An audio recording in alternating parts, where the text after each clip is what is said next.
Welcome to episode 5, The Fight with Grendel's Mom. In this episode, the central conflict will be between Beowulf and Grendel's mom. We will also meet Hrunting, which is Beowulf's sword. In the opening section of this episode, Beowulf will be getting ready to battle with Grendel's mom, and they will refer to his war dress.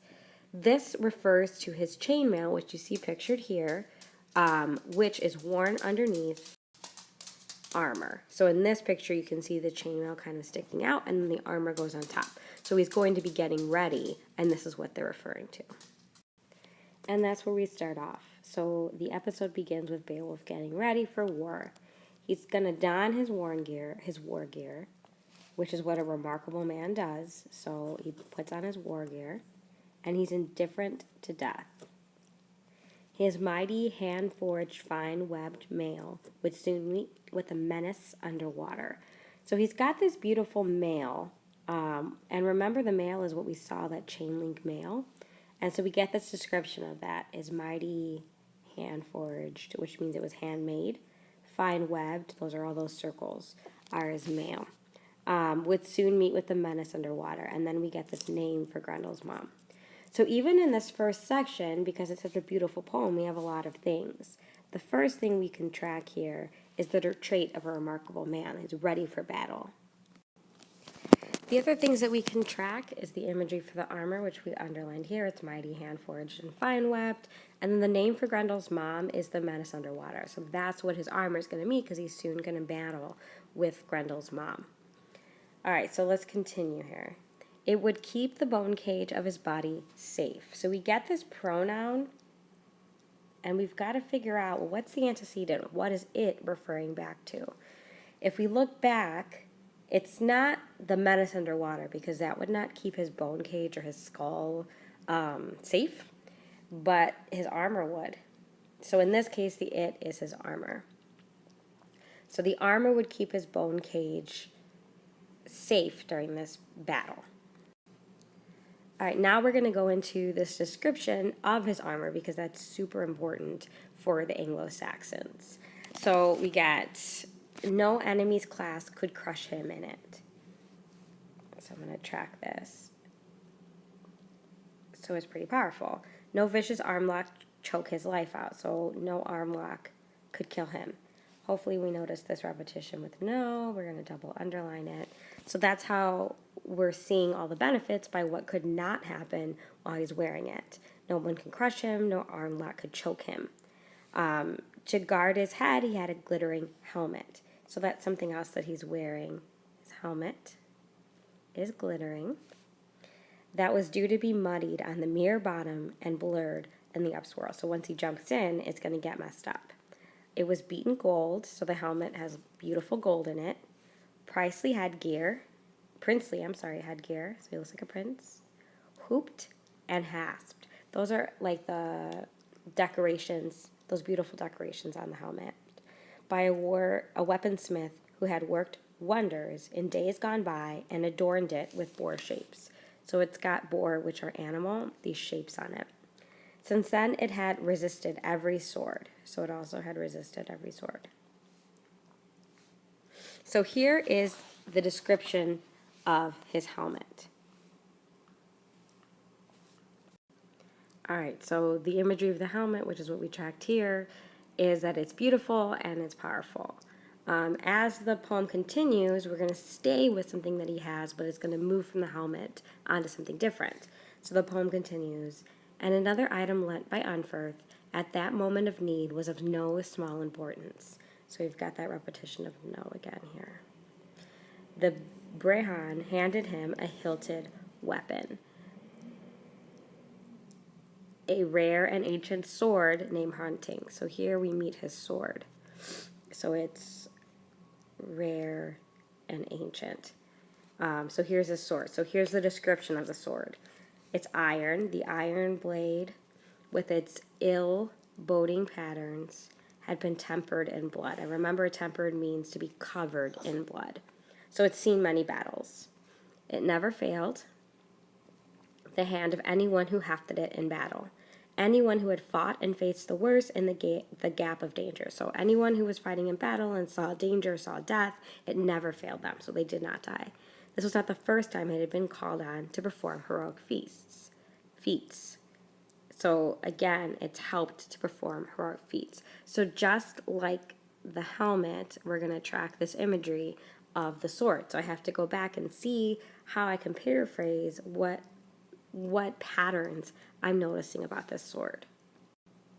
All right, so what the patterns that I noticed is that it's reliable. It's never failed, it's been covered in blood many times, and it's performed many heroic feats, which also led me to that it's been used for good because it's been used for heroic things. So it is reliable. It's been tested in many fights because we see that it's never failed, and this isn't the first time.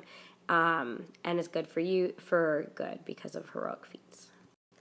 All right, so right away we see these nicknames for Grendel's mom. It starts with the one, so we know we're talking about something, a monster, a person. The one who haunted those waters. So again, this haunting, like a kukui, like a monster, that's Grendel's mom, because Grendel is no longer around. She scavenged and gone her gluttonous rounds. So these are nicknames for Grendel's mom. All right, so now Grendel's mom is going to do something, obviously, because this is the first time we met her, and she's going to act like the new Kukui, very scary, very violent. So let's track the verbs. So let's see what she's doing. So she, for 100 seasons, she has haunted the waters. She sensed a human, so that's a verb. That's an action word. She sensed a human observing her outlandish lair from above. That's Beowulf looking down on her. So she lunged, clutched, and managed to catch him in her brutal grip. And I can track that. I'm going to change colors because that's her being violent. But his body, for all that, remained unscathed. All right, so now I see that him, and that tells me that we're switching back to Beowulf. So I'm going to make sure that I summarize and catch all these things that I just tracked here. So I haven't done a summary in a little while, so I'm going to do that as my blue color. So she feels that there's someone watching her, and so she lunges or reaches out and catches Beowulf. All right, because this is a battle, we're going to be jumping back and forth from her to him, Grendel's mom to Beowulf. So we'll take it chunk by chunk. So we're going to be with Beowulf now. His body, for all of that, remained unscathed. He's fine.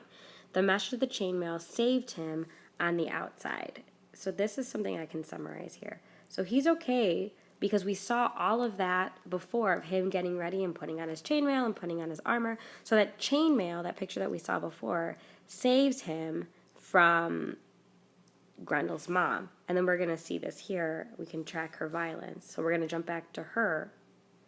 So Grendel's mom, savage talons, so those are like her nails, failed to rip the web of his war shirt. So she can't get through that chainmail. Then once she touched the bottom, that wolfish swimmer, so we get this nickname for her. She's like a wolf. So let's check that really quick. So she's like an animal.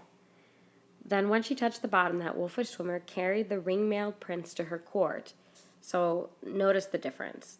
Beowulf is a ring-mailed prince, and she is a wolfish swimmer. So we can clearly see who we're supposed to be siding with here. But this is Beowulf's nickname. All right, so he's like royalty. So she carries him down, so that for all his courage, he could never use the weapon he carried. So because he's carrying her down, and this is something we can summarize, and she's holding him in her talons, her nails, Beowulf can't use his special sword. And a bewildered horde came to him from the depths, droves of sea beasts. So underneath the sea there are these other beasts who attacked with tusks and tore at his chainmail in a ghastly onslaught. So now he's being attacked by these other animals. And then we get this other nickname, the Gallant Man. So I'm just going to connect it to that other tracking. could see he had entered some hellish turnhole, and yet the water did not work against him, because the hall roofing, so this is a lot of summary, the water in this cave is not pushing him because it had a roof that held off the force of the current, the water. Then he saw firelight, a gleam, and a flare-up, a glimmer of brightness. So he sees something up ahead. All right, so the summary I just added here is that he is in a cave. So I'm kind of working myself backwards. And the other thing I marked next is that he's attacked by the sea beast, so I'm going to mark that as a summary.